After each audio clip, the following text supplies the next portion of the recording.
e na verdade ele me ensinou nesse tempo de evangelho. Então eu queria que vocês abrissem as Bíblias, por favor, lá em Mateus capítulo 11, a partir do versículo 28. Mateus capítulo 11,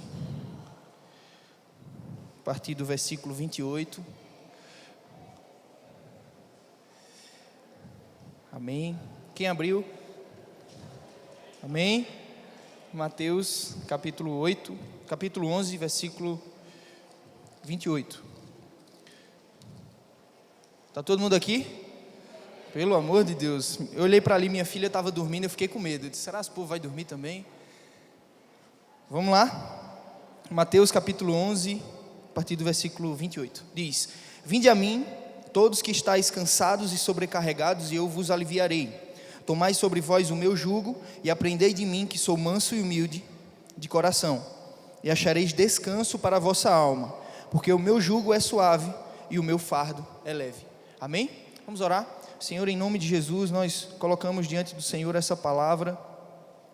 Deus, eu peço pelo seu agir personalizado nessa hora, eu oro para que o Senhor fale com cada um, Deus, como o Senhor falou comigo, que o Senhor possa, Pai, me dar sabedoria para transmitir aquilo que o Senhor falou, que o Senhor possa levar as mentes cativas à Tua obediência, Jesus, nesse instante, que nós possamos ser edificados, Senhor, pela Tua palavra, em nome de Jesus.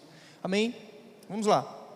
O título dessa palavra é Descansando no Senhor. Amém? Quem já se sentiu cansado alguma vez aqui na sua vida? Quem não, né? Quem nunca? Então, na verdade, eu queria falar sobre isso, sobre como nós conseguirmos esse estilo de vida que descansa no Senhor. Eu creio que é possível, e Deus tem me ensinado isso através da oração, através de uma vida de intimidade com Ele. E então, esse texto, antes da gente começar, eu queria trazer aqui uma introdução, falando um pouquinho do contexto desse texto. Boa, né? Contexto desse texto. Então, acontece que Jesus, ele começou a falar para os judeus, e aí, primeiramente, João Batista, se vocês lerem lá a partir do capítulo 11, do início, João Batista manda os discípulos dele vir até Jesus para saber se Jesus era aquele que havia de vir ou se ele mandaria outro, né? E Jesus dá aquela afirmação sobre João Batista, dizendo que entre os nascidos de mulher não existia ninguém maior do que João Batista. E posteriormente ele começa a corrigir os judeus, corrigir na verdade os fariseus. Ele começa a dizer, e as cidades na verdade também, ele diz: ai de ti, Corazim, porque se tivesse feito os milagres que eu fiz em você lá em Sodoma e Gomorra, teriam muito mais pessoas se convertido. E aí, por último, antes desse versículo 28, ele diz assim: obrigado, Pai, porque o Senhor escondeu essas coisas dos maduros, ou na verdade dos grandes, dos homens, mas o Senhor revelou às crianças. E aí ele fala desse texto. Por que eu estou trazendo esse contexto? Porque na verdade o que Jesus estava querendo dizer, ele estava fazendo um contraponto entre uma vida religiosa e uma vida de intimidade. O que é que Jesus estava querendo dizer? Ele estava dizendo, o povo judeu tem uma vida que acha que tem intimidade, era uma vida religiosa, era uma vida que não funcionava através de uma intimidade com Deus. Mas eu não quero isso para vocês. Eu quero que vocês se subjuguem ao meu jugo, à minha canga, e vocês passem a saber que eu sou o descanso de vocês. Então, na verdade, Jesus estava propondo uma substituição. Existia naquele tempo um entendimento de que cada uma das pessoas que eram chamadas de talmidins, na verdade discípulos, na nossa linguagem, seriam pessoas que traziam um ensinamento. E esse ensinamento era um jugo. E Jesus estava dizendo, vocês não precisam desse jugo, vocês precisam do meu jugo, que é suave e leve. Então, na verdade, o que Jesus estava propondo era uma substituição de jugos, era uma substituição de fardos. E aí, a grande verdade é que Jesus disse, vinde a mim todos os que estáis cansados e sobrecarregados. Essas duas palavras, elas trazem um contexto bem forte para nós. Primeiro, cansado significa uma pessoa que levou digamos uma pisa grande, uma surra. A palavra é kopos e ela vem da raiz de cortar. Então, provavelmente era aquela pessoa que se submetia a uma escravidão e ela estava tão subjugada e tão cansada que aparentemente seu corpo já poderia estar aí cortado. A segunda palavra que a gente vê no texto é sobrecarga. E isso identifica uma pessoa que estava carregando, e aí levando-se na linguagem hipotética, um navio nas costas. Quem já se sentiu assim, cansado a ponto de não conseguir viver bem, sem conseguir, sabe aquele cansaço que você dorme, pega aquela maratona do Netflix, Suits, 9 temporadas, e você não descansa? Quem já passou por isso aqui? Você tenta, você viaja, mas quando você volta, poxa, eu tenho aquela rotina ainda para poder viver. Então, na verdade, o que Jesus estava querendo introduzir aí era um descanso espiritual. Então, primeiro, nós temos que entender que existem 2 tipos de cansaço. O primeiro é o cansaço físico. Esse cansaço você vai conseguir descansar dormindo, certo? Alguém disse uma vez que você pode lutar contra o mundo todo, mas se você lutar contra a sua cama, você vai perder. Então, nós precisamos sim descansar. Então, isso fala de uma vida onde eu sei os meus limites, onde eu sei que eu preciso realizar coisas que eu gosto. Então você está se sentindo cansado, provavelmente, humanamente falando, você precisa ter escapes, você precisa fazer coisas que você gosta, você precisa ter um tempo para você precisa respeitar um dia de descanso, enfim.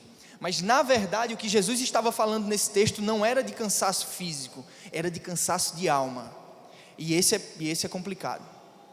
Porque cansaço de alma você pode dormir, você pode viajar, você pode fazer o que você quiser, mas se você não entrar no descanso que é dele, você não vai conseguir descansar, você não vai conseguir se sentir renovado, com vitalidade de novo.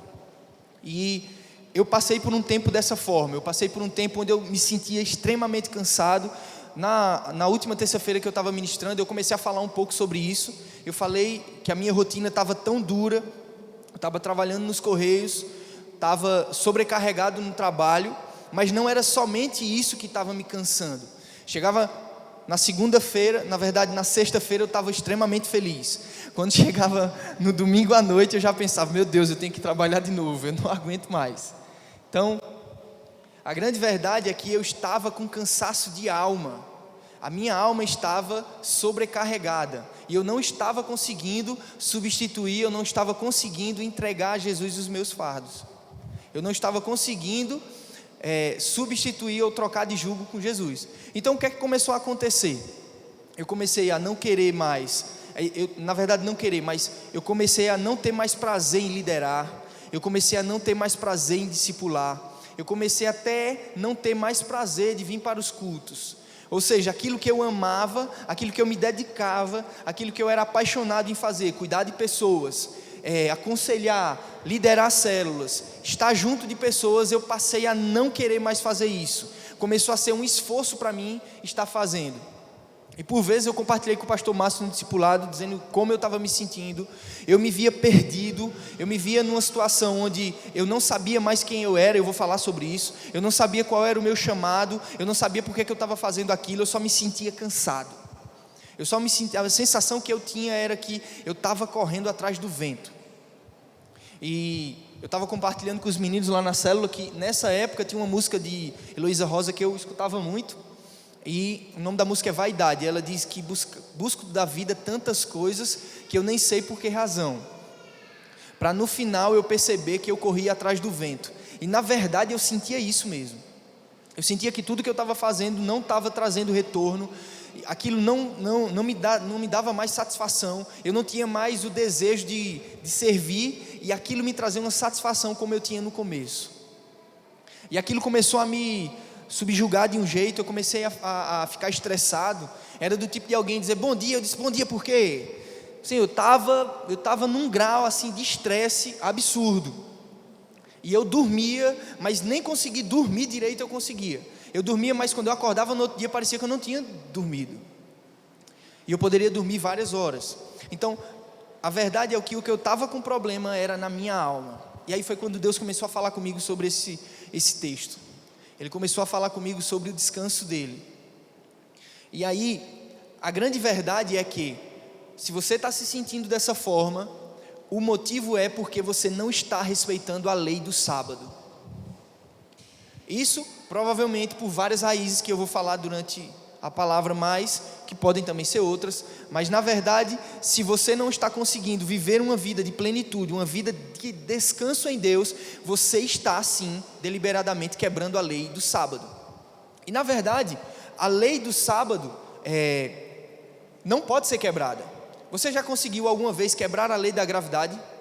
Já? Chega em cima de um prédio não, que senão você morre, mas tipo, de alguma coisa alta assim, pule lá e diz, pronto, agora eu não vou cair. Você consegue? Não, porque na verdade a lei não é quebrada, a lei quebra você. Então, por isso que eu estava com essa sensação de cansaço. Parecia que tinha um peso nas minhas costas enorme. Eu comecei a ser uma pessoa cabisbaixa, eu comecei a ser uma pessoa crítica demais. Comecei a observar os defeitos das pessoas muito mais, os defeitos da minha liderança, os defeitos das pessoas que estavam comigo. Eu passava só a ver as falhas dos outros. Então, isso começou a ser para mim algo que não me trazia mais uma vida abundante. Então, na verdade, essa lei do sábado, ela traz 3 conotações. O primeiro estágio, ou a primeira conotação da lei do sábado é que a lei do sábado tem uma conotação moral, memorial, na verdade. Essa conotação memorial explica o seguinte: Deus é um Deus criador, e Ele fez toda a terra através do seu poder, e Ele está preocupado conosco para que Ele possa ir nos assistir. Ele está preocupado com as nossas necessidades. Deus, mesmo sendo esse Criador que fez todo o universo, e a Bíblia fala que nós somos indesculpáveis quando julgamos, porque através da natureza, ela manifesta a revelação de Deus. A Bíblia fala que aquilo que pode ser visto pela natureza é manifesta. Mesmo através de todas essas coisas, o que a Bíblia está querendo dizer é que a natureza criada demonstra para nós que Deus é um Criador, mas mesmo assim Ele se preocupa conosco. Então, no Antigo Testamento, essa lei do sábado era um dia que você precisava guardar, você não poderia trabalhar, você não poderia fazer tantas coisas. É interessante que até hoje os judeus guardam. Vocês sabem que lá em Israel, até o elevador já é programado no sábado, para você não ter nem que tocar lá o dedinho para poder subir ou descer. Porque na verdade eles estão muito preocupados com isso, com o não cansaço, com o não trabalhar. Eles respeitam a lei. Então, essa lei, ela fala de um confronto com algo absurdo, que é um confronto com o entendimento de que Deus não existe, ou que Deus pode não existir. Através da natureza, Deus fala para as pessoas que têm um entendimento de que Deus não existe, que Ele existe. E a Bíblia fala que nós somos indesculpáveis por isso. E a segunda coisa é que ela traz para nós a ideia de trabalho. Deus trabalhou e depois disso Ele descansou. Vocês acham que Deus trabalhou e depois descansou porque Ele estava cansado? Foi? Não, óbvio que não, porque a Bíblia fala que Ele não se cansa nem se fatiga. Deus trabalhou e descansou porque Ele foi contemplar aquilo que Ele tinha feito. Então, isso fala de um senso de realização. Eu trabalho, Deus trabalhou, e depois Ele foi ver tudo que Ele tinha feito, e tudo que Ele tinha feito era bom. Então, por isso que Ele falou que descansou ao 7º dia. Então, na verdade, o que a Bíblia está querendo dizer com esse primeiro entendimento é que eu devo entender, eu devo lembrar através da contemplação que o Deus que criou todo o universo, Ele está sobre o controle da minha vida em todas as áreas. Ele tem o controle de tudo, então não adianta eu ficar ansioso. Poxa, será se eu passo em um concurso? Será se eu vou conseguir aquele emprego? Será se eu vou conseguir passar no vestibular? Será se a minha faculdade, eu vou conseguir fazer aquela faculdade que eu estava querendo? Enfim, a lei do descanso diz para nós que Deus cuida de todas as coisas como Criador. E nós não precisamos ficar aí ansiosos. Porque o que é a ansiedade? Ansiedade é um excesso de futuro. Eu fico passando a minha vida a pensar o que é que vai acontecer. Eita, será se eu vou conseguir? Será se eu vou ter um bom emprego? Poxa, minha filha vai nascer, será se eu vou conseguir sustentá-la? Será se vai ter as coisas dentro de casa? O meu trabalho vai suprir? Alguém já sentiu isso ou só eu? Amém, pelo menos eu não estou só. Eu fiquei olhando assim para vocês calados, eu disse, será se eu estou só? Ninguém sentiu isso, né, Ednaldo? enfim. Então, essa lei da contemplação fala que nós precisamos, através da fé e através da adoração, entrarmos na contemplação do Senhor.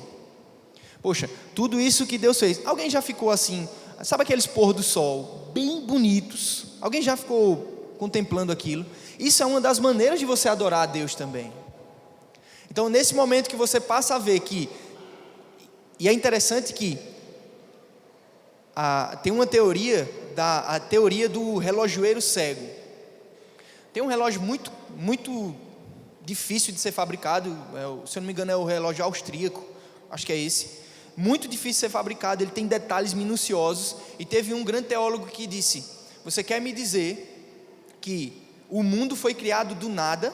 Então isso seria como dizer que um relógio austríaco, ele foi criado do nada, soltou uma bomba lá e ela apareceu. Se você começar a perceber as minúcias da natureza, você vai começar a ver que é impossível que não tenha um Criador que esteja por trás daquilo tudo. E você acha que Deus, tão detalhista como Ele é, Ele não vai estar preocupado com a sua vida? Ele não vai estar preocupado conosco, com o nosso bem-estar, com as coisas que nós precisamos?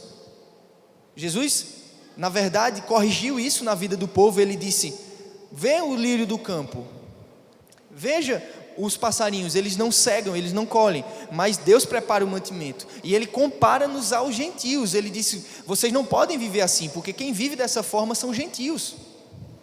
E nós vivemos, às vezes vivemos de uma forma que nós estamos preocupados com tudo, com o que eu vou comer, com o que eu vou vestir, e nós não estamos entendendo que nós precisamos contemplar isso de Deus. Contemplar que Ele é o nosso Pai, que Ele se preocupa conosco, que nós precisamos entrar e entender uma coisa que parece que para essa geração é muito difícil: confiança. Precisamos entender que temos que confiar em Deus.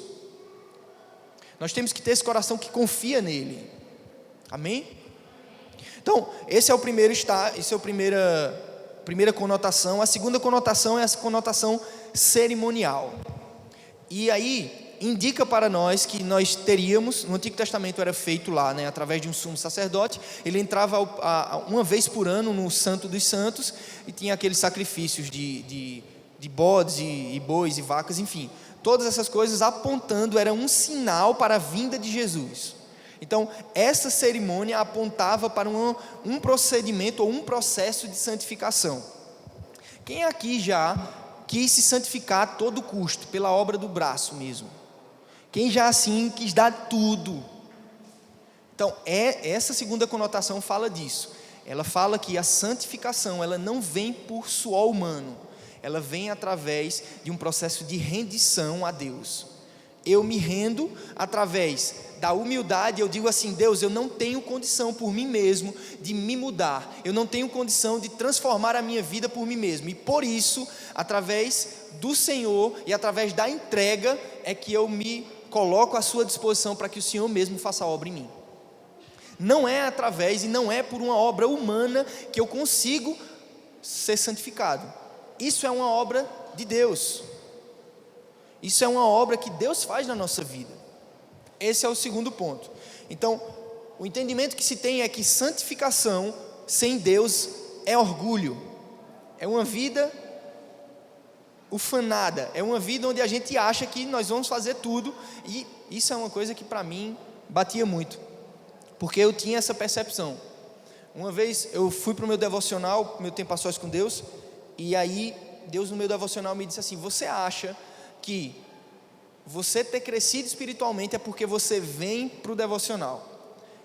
Mas na verdade não é porque você vem para o devocional, é porque por você estar no tempo a sós, eu mudo você, não é pelos seus méritos. E eu tinha muito isso, eu achava que, não, é porque eu estou me posicionando. Óbvio que você precisa se posicionar para que Deus mude você, mas não é pelo seu posicionamento que as coisas acontecem, é através de Deus. Isso não é uma obra humana, isso é uma obra de Deus. É Deus que faz através de nós, é Ele que nos santifica, é Ele que nos muda, é Ele que faz com que a gente seja uma pessoa melhor. E aí o último ponto desse sábado, dessa lei sabática, é a conotação moral. E esse aí era o ponto que eu queria chegar. Esse ponto, e aí eu queria explicar. Mateus capítulo 11 fala que foi o capítulo que nós acabamos de ler, Jesus dizendo: vinde a mim, todos os que estáis cansados e sobrecarregados, e eu vos aliviarei. Tomai sobre vós o meu jugo e aprendei de mim, que sou manso e humilde. Então, a primeira citação de Jesus é que ele está pedindo para que as pessoas venham a ele. Lá em João capítulo 14, versículo 16, ele diz que ele é o caminho. Ele pede para as pessoas virem, mas ele está dizendo que é o caminho.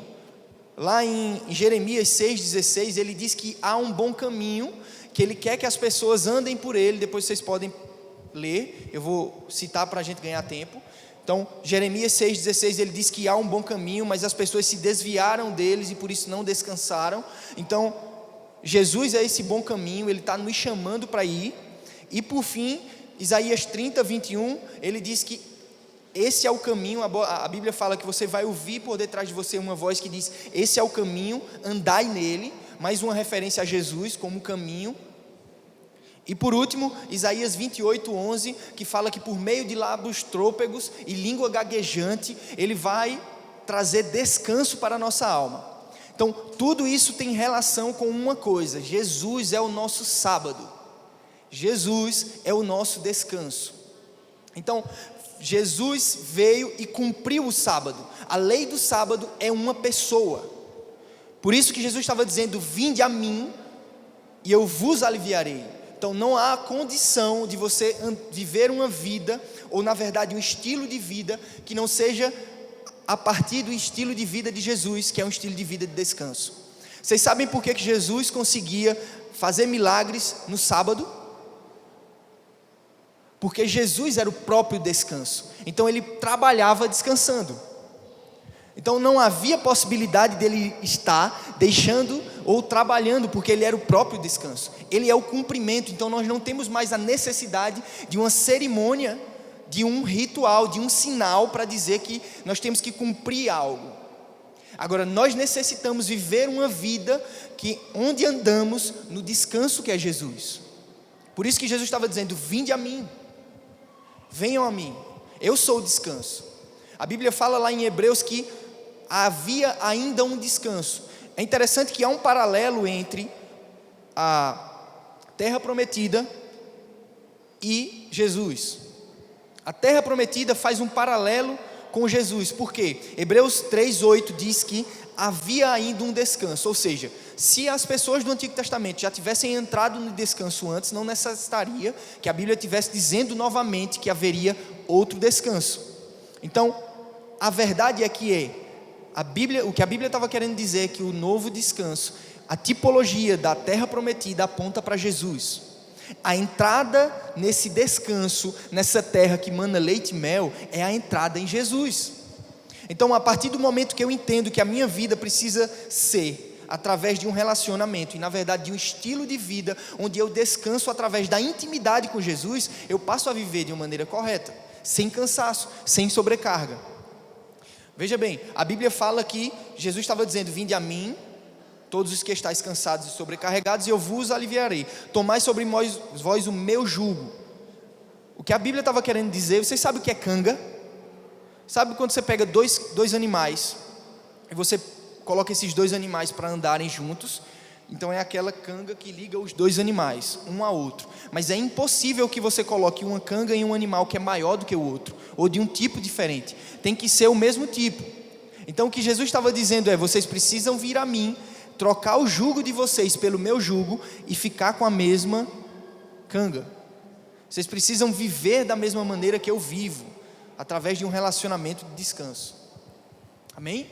Então, a partir desse lugar onde eu entendo que eu só consigo viver bem, e isso talvez seja a maior dificuldade da nossa geração e da nossa sociedade. Existe uma pesquisa que diz que 2/3 da nossa população mundial está com ansiedade. Quem aqui é ansioso e consegue assumir? Eu sou. Mas nós estamos pecando, vocês sabem disso, né? Porque a Bíblia diz: não andeis ansiosos de coisa alguma. Então, essa ansiedade, esse anseio por algo no futuro tem acabado com a geração, tem feito a alma ficar fatigada, ficar tão depreciada, porque você vive numa vida que você tem que competir com tudo, você tem que ser o melhor, você tem que estudar muito na faculdade, você precisa ser o melhor na faculdade, no trabalho também você tem que ser o melhor, e você vive uma vida de competição, e essa vida de competição te traz uma fadiga, faz você cansar. Então, o cumprimento do sábado, como eu falei, é Jesus.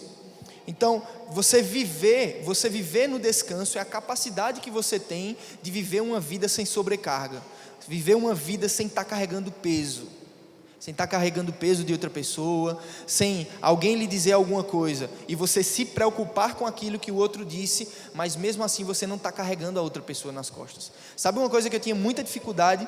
Quando meus discípulos chegavam para mim, compartilhavam uma coisa que eles estavam passando, eu fazia o seguinte: eu pegava o fardo dele, botava nas minhas costas, e aí eu achava que isso era intercessão.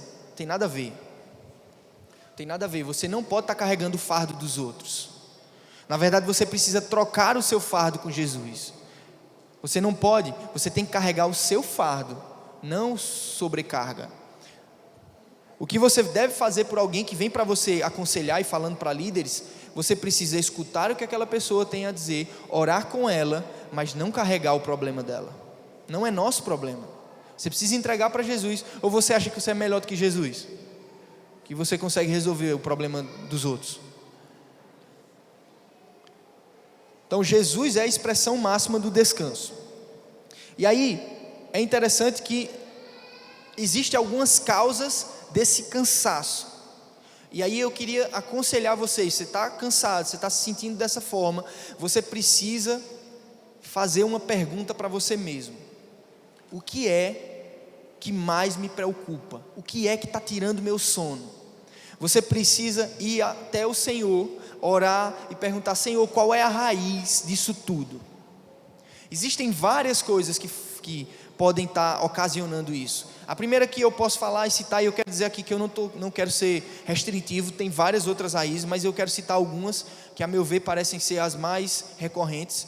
A primeira delas é paternidade. Nós vivemos numa geração que nós temos uma ausência terrível de pais.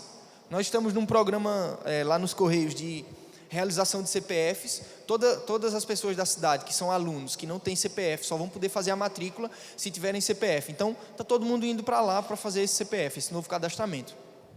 A quantidade de pessoas que não tem o nome do pai no RG, no registro, é impressionante. E a quantidade, e eu estou falando aqui de uma questão só material, e aqueles que têm pai, mas não têm ele próximo. Isso traz para as pessoas, isso traz para aquela pessoa que tem uma ausência de paternidade, um desejo insubstituível de aceitação. A pessoa passa a viver em função de ser aceito pelos outros, de receber elogios.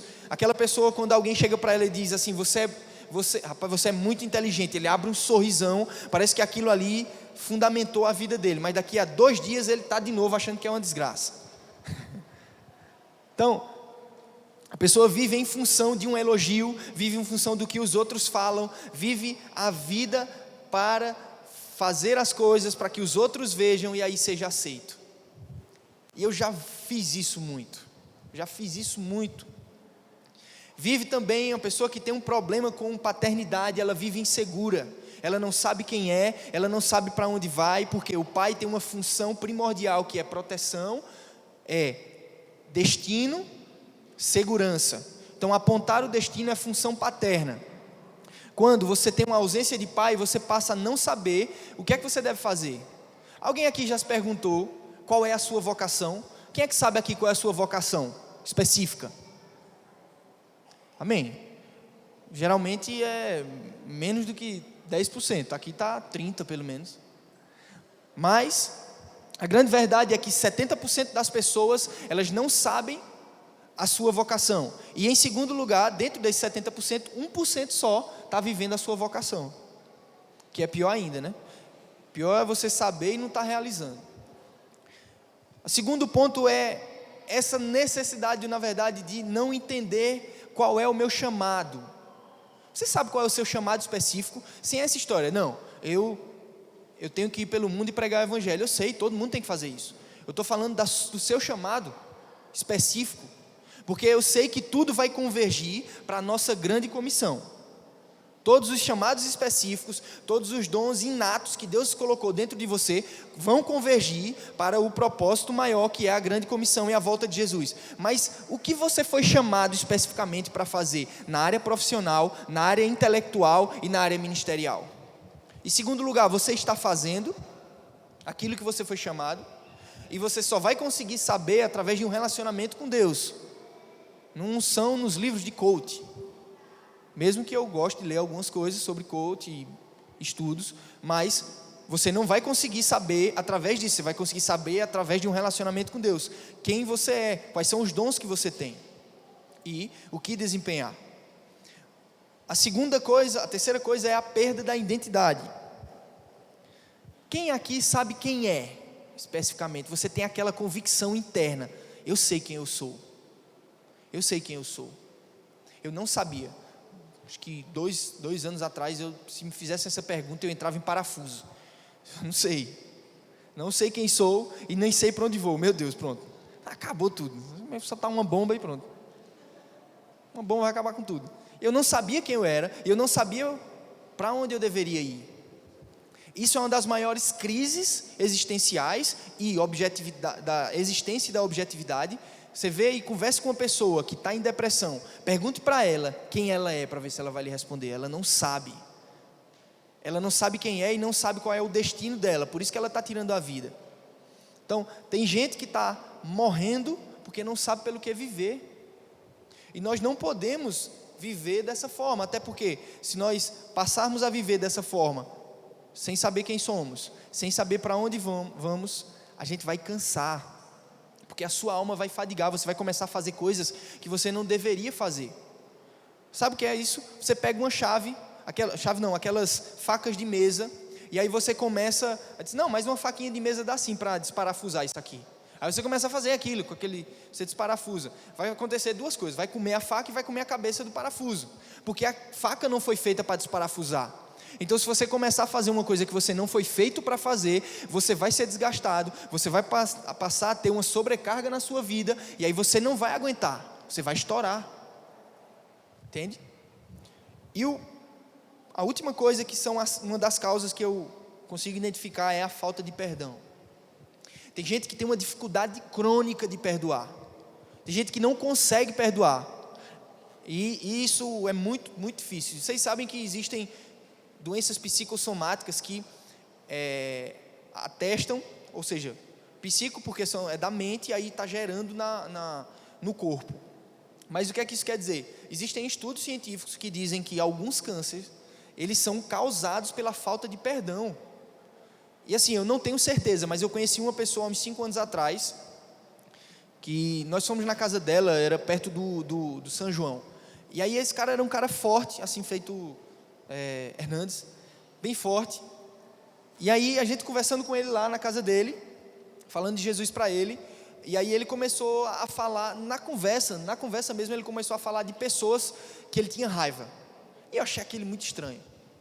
Enfim, 3 meses depois, na verdade naquele dia mesmo ele descobriu que estava com uns caroços, foi fazer uns exames, estava com câncer. 3 meses depois, aquele cara estava irreconhecível. Ele estava magro. E eu fui na casa dele depois, conversando com ele, e ele ainda estava dizendo, tal pessoa é isso e aquilo. Ele ainda estava sem conseguir perdoar aquelas pessoas. Eu não tenho como dizer que 100% de certeza ele morreu porque o câncer foi causado por falta de perdão. Não sou Deus para dizer isso. Mas era uma característica muito visível nele. Ele não conseguia perdoar. E a própria Bíblia diz, lá em Mateus 18, que aquele que não perdoa vai ser lançado aos verdugos, ou seja, a demônios, a atormentadores. Então, a grande verdade é que você passa a viver uma vida onde você não perdoa, você vai começar a ser lançado para atormentadores, e a sua vida vai passar a ser uma vida de sobrecarga. Você vai cansar, você vai não conseguir entrar no descanso do Senhor. Então a máxima é que vale a pena você achar que falta de perdão é na verdade um remédio que você toma querendo que o outro morra. Tem uma cena bem interessante que uma vez eu vi um pastor falando. Ele disse o seguinte, que estava contando uma história de que o filho dele chegou em casa, ou uma história hipotética, que o filho chegou em casa e disse: pai, tal pessoa lá do meu colégio, ele fez isso e isso comigo, eu estou com muita raiva dele, eu quero quebrar ele. Aí o pai dele disse: vem cá, chega. Aí botou ele lá do lado de fora, pegou um saco de carvão, disse: pronto, lá na frente tem uns cobertores brancos, pode pegar aí esse carvão e dele. Aí ele pegou e começou a jogar, com força lá. Pode jogar mesmo, pai? Pode. Aí ele pegou e jogou tudo, acabou o saco de carvão. Aí ele disse: pronto, filho, está melhor? Tô melhor. Ele disse: agora olhe para a sua roupa. Ele estava podre, porque o carvão tinha sujado ele todo. Ele disse: olhe lá para aquele, agora esqueci até o nome, o lençol branco, tinha só umas pontinhas só, assim. Ele disse: pronto, é isso que você está fazendo. A falta de perdão faz isso, suja você totalmente, e a outra pessoa não está sentindo nada, porque você está achando que está acabando com a vida da outra pessoa, e você que está tomando o remédio. Então, nós precisamos aprender a perdoar as pessoas, mesmo que não mereçam. O perdão é uma atitude, ou na verdade é um dom de Deus. É como se você estivesse exercendo algo que só Deus pode fazer. Então, tenha isso no coração, não adianta. E sem falar que a falta de perdão quebra um relacionamento com Deus. Se você deixa de perdoar uma pessoa, quem está perdendo é você está deixando de ter um relacionamento com Deus, infelizmente.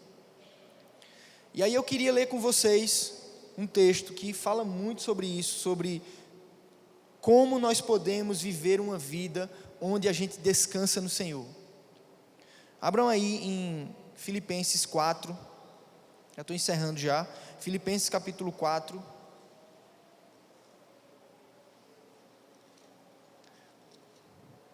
a partir do versículo 6,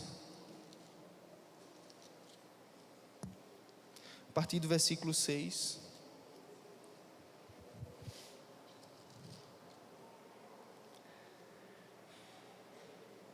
diz assim: não andeis ansiosos de coisa alguma, em tudo, porém, sejam conhecidas diante de Deus as vossas petições, pela oração, pela súplica e com ação de graças. E a paz de Deus, que excede todo o entendimento, guardará o vosso coração e a vossa mente em Cristo. Então, aqui está dizendo o princípio fundamental do descanso. O princípio fundamental do descanso é a oração. Então, é uma vida onde eu começo a orar, e eu começo a entregar tudo aquilo, todo aquele fardo que existe sobre as minhas costas. E se a oração não estiver dando jeito, porque às vezes você ora, mas as coisas não estão conseguindo, aí você vai para a súplica, que é uma coisa mais intensa, talvez um choro, não é choração, tá? Porque às vezes a gente vai orar e vai só chorar, né? Não é choração, mas é oração, é súplica, é você dizer: Senhor, eu não estou aguentando mais. É você começar a dizer aquilo que está acontecendo com você e entregando ao Senhor todo aquele fardo. E por último, ação de graças. É aí nesse local que você começa a agradecer a Deus. Então, o que eu preciso entender é que essa dinâmica da oração vai me livrar, e isso não é uma coisa fácil que você vai conseguir aprender de uma hora para outra. Isso é uma coisa que tem que ser desenvolvida a partir do momento que você tem uma situação que, assim, mexe muito com o seu coração. Você precisa ir para esse lugar no Senhor, para entregar para Ele, e começar através da oração, para que Ele possa começar a tocar no seu coração e tirar esse fardo. E aí, existe aí o princípio da obediência. São 6 coisas que nós devemos fazer para que a gente consiga entregar.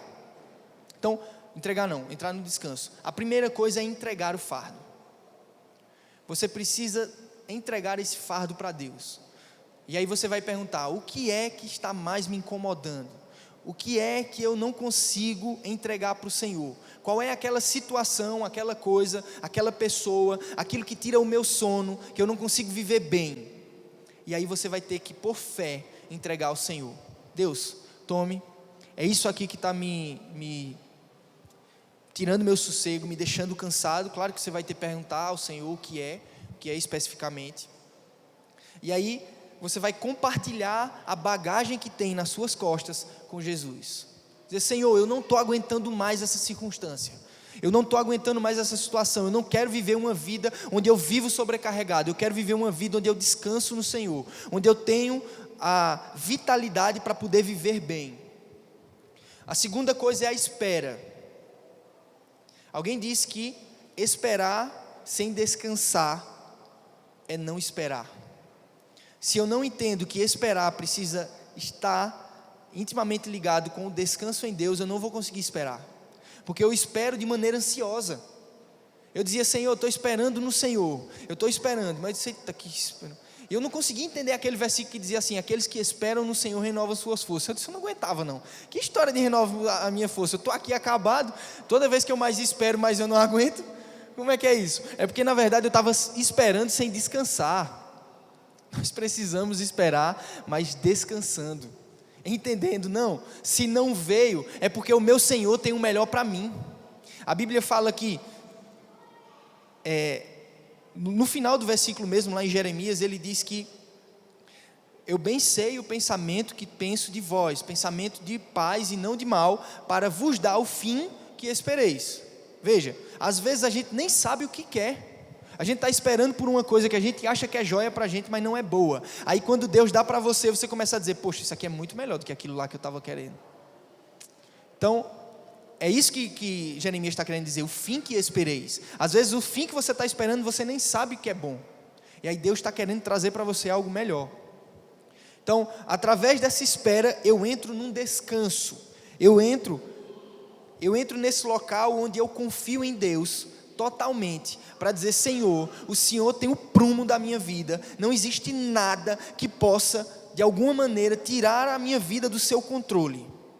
Então, se eu estou no seu controle, eu posso descansar, eu posso ficar tranquilo, eu posso deitar na palma da sua mão, e eu não vou ficar mais inseguro, eu não vou ficar mais ansioso, eu não vou deixar minha alma estar mais fatigada, porque eu confio no Senhor. Eu sei que o Senhor é aquele que cuida de todas as coisas na minha vida. Amém? Então, quando eu entro nesse local de confiança, e é interessante que a Bíblia, lá em Provérbios 16, versículo 3, fala que a gente precisa reconhecer, a gente precisa confiar no Senhor e reconhecê-los em todos os nossos caminhos. A palavra confiar é galau, no Antigo Testamento, e significa, basicamente, você rolar uma pedra que está sobre suas costas. Então, confiar é você rolar uma pedra que está sobre suas costas, é você rolar um peso que está nas suas costas e dizer: Deus, eu não consigo carregar isso, eu quero que o Senhor carregue para mim. Amém? Então é você entrar nesse local onde eu entendo: Senhor, eu sei que eu sou pequeno, eu não tenho condição de entender todas as coisas. Sabe, quando eu estudava para concurso, eu começava a dizer assim: poxa, eu tenho que estudar tudo isso aqui, porque talvez não vai dar, se cair isso aqui eu não vou conseguir. Poxa, mas se eu não passar nesse concurso, como é que vai ser? Eu não vou conseguir melhorar. E aí, eu estou aqui no trabalho, eu não gosto de trabalhar aqui, e aí eu tenho esse todo dia que eu tenho que acordar às 5h50 da manhã, e aí eu vou dormir 2 horas da manhã, tenho o TCC do trabalho, e se eu não for bem lá na faculdade, como é que eu vou conseguir as notas boas? E aí nunca mais eu saio do trabalho, misericórdia. Era desse jeito que eu pensava. Você sabe, quando eu entrei no trabalho, 2 meses depois já estava doido, querendo estudar de novo para sair do trabalho. Eu estava agradecendo a Deus porque eu tinha entrado no trabalho há 2 meses antes, mas depois eu já estava reclamando porque eu estava naquele lugar lá, eu já não queria mais. Eu disse: eu preciso de um novo emprego. Eu disse: meu Deus, a gente vive uma vida ansiosa que não muda as coisas. Eu não sabia que o melhor para mim, Deus tinha programado, Ele tinha colocado. Isso não significa que descanso é passividade. Descanso não é você ficar em casa achando que as coisas vão cair do céu. Eu não estou ministrando sobre isso, estou ministrando sobre descanso. É você saber que tem a sua parte, mas você saber que tem a parte de Deus, e que Ele é seu Pai e pode cuidar de você. Amém? Então, através desse descanso, quando você descansa em Deus, você consegue ouvir a voz dEle. E a voz dEle, sabe, a Bíblia fala que a voz do Senhor quebra os cedros do Líbano. E às vezes a gente tem sofismas na nossa mente, a gente tem situações, a gente tem coisas que foram impregnadas na nossa vida, através da nossa família, ou alguma maldição que alguém falou. Às vezes sua mãe ou seu pai começou a dizer: esse menino não vai dar para nada. Tinha uma mulher, uma vez que eu escutei uma conversa, ela disse assim, licença da palavra, ela disse o seguinte: eu prefiro que a minha filha seja uma mulher da vida, para não dizer outro nome que ela disse, do que ela seja crente. Veja, meu Deus do céu. Então, às vezes a pessoa, a mãe, e tem um peso enorme a maldição do pai e da mãe sobre a criança, e aquilo fica na mente. Mas eu quero lhe dizer, a Bíblia diz que a voz do Senhor quebra os cedros do Líbano. Ela quebra toda frustração, e a Bíblia fala sobre sofismas, que são cadeias colocadas na sua mente e podem ser quebradas pela palavra do Senhor. A palavra do Senhor, quando você entra no descanso, você escuta a voz. A Bíblia fala que a voz do Senhor é como a voz de muitas águas. Quando Ele falar com você, você estiver no descanso, você vai ser e você vai para o novo estágio, que é um estágio de fé. Quem aqui ouviu a voz de Deus e você estava desanimado, você estava assim, mal, e você ouviu a voz de Deus e você foi revitalizado, totalmente. Eu lembro que uma vez eu saí do trabalho e eu estava daquele jeito, eu tinha sido reprovado em outro concurso, mais uma vez, eu não aguentava mais, aquilo estava acabando com a minha alma, toda vez eu me frustrava, eu achava que ia dar certo, e eu era reprovado, e eu disse, Senhor, a pastora Cristiane tinha me dito uma vez, Tiago, se é importante para você, é importante para Deus. E aí eu fui orar, disse, Senhor, fale comigo. E aí ele usou um texto lá em Hebreus, dizendo assim, ainda uma vez eu removerei céus e terra, eu tirarei o que está frouxo, o que está trôpego, e colocarei algo que é eterno. Ou seja, e aí eu entendi o que é que Deus estava querendo dizer. Mas na verdade, na época eu pensei que era outro concurso. Vê como eu era burro. Deus falava comigo e eu achava que era só concurso. Eu estava bitolado. Eu estava cobiçando o solo fértil de Sodoma. Eu estava com cobiça, não era com vocação. Eu queria aquilo porque eu queria era uma aceitação, queria que os outros dissessem assim, não, você é fera, você passou naquele concurso.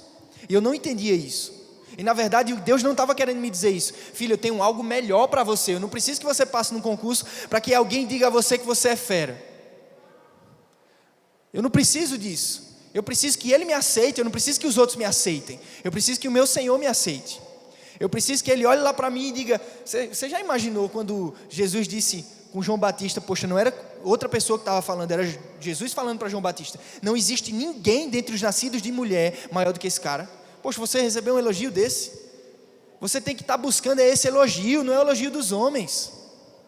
Não é o que os outros vão dizer para você, se você passou ou não passou. Sabe o que é que as pessoas às vezes acham? Acham que advogado é porque o cara não conseguiu passar no concurso para juiz.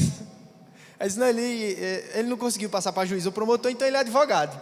Isso é um negócio da poxa.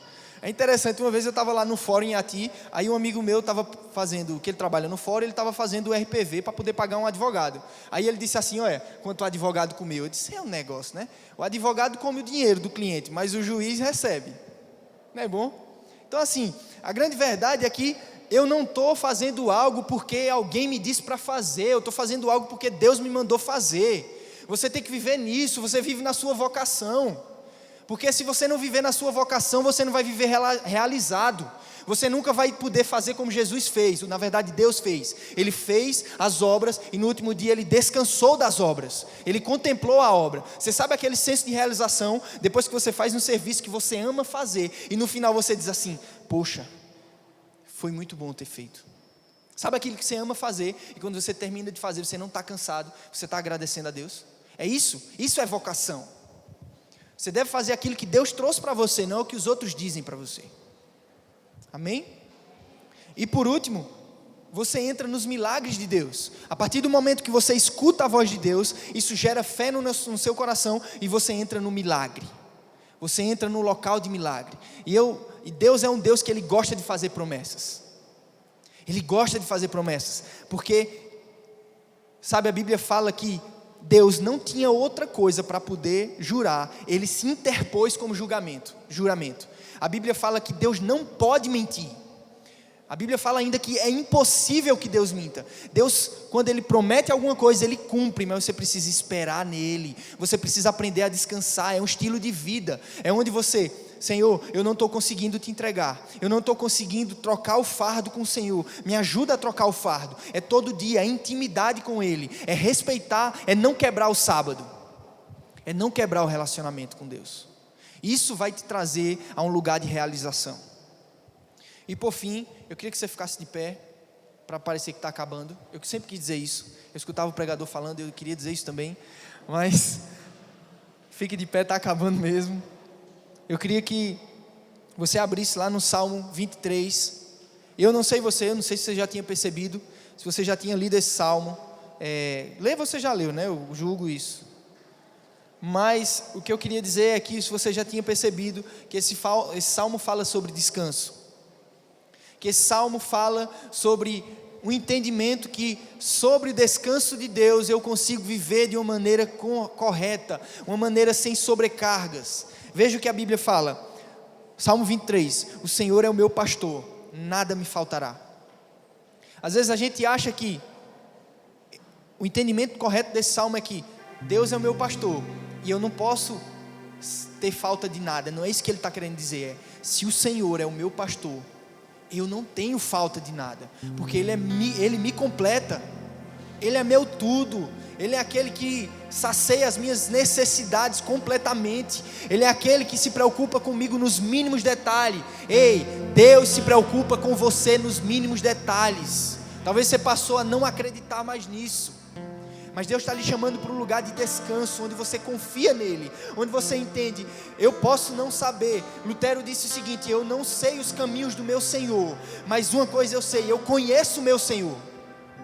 Você pode não entender, porque a Bíblia fala que os caminhos dele são inescrutáveis, você não tem condição de entender, a sua mente não chega na mente dele. A Bíblia fala que os caminhos dele são mais altos do que os nossos, os pensamentos dele são melhores do que os nossos. Você não tem condição com a sua mente pequena, eu não tenho condição com a minha mente ínfima entender quem é Deus. Mas Deus nos ama.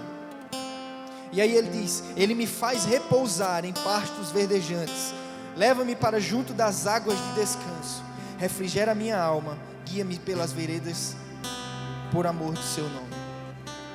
Amém? Que o Senhor possa, feche seus olhos, que o Senhor possa fazer você descansar no Senhor, que o Senhor possa te levar para esse local onde você entende, onde você confia, onde você diz, Deus é o meu Pai. E Jesus disse, o Pai terreno, quando você pede um peixe, Ele não lhe dá uma cobra, imagine eu. Peça ao Senhor, Deus me ensine isso, eu quero viver uma vida, um estilo de vida de descanso, onde eu entrego as minhas coisas, onde eu entrego os meus fardos, onde eu confio nele plenamente, onde eu digo, essa situação pode estar acontecendo agora, mas eu sei que tudo coopera para o bem daqueles que amam a Deus. Senhor, em nome de Jesus, obrigado por esse momento, obrigado por essa palavra, Jesus. Mais uma vez eu oro pelo seu agir personalizado, Deus, que não seja eu falando, mas o Senhor, que o Senhor toque nos corações. Essa é a minha oração, esse é meu pedido, Senhor. Que o Senhor nos ajude, Senhor, a andar nesse descanso, a andar no Senhor, a trocar o jugo, Senhor, em nome de Jesus.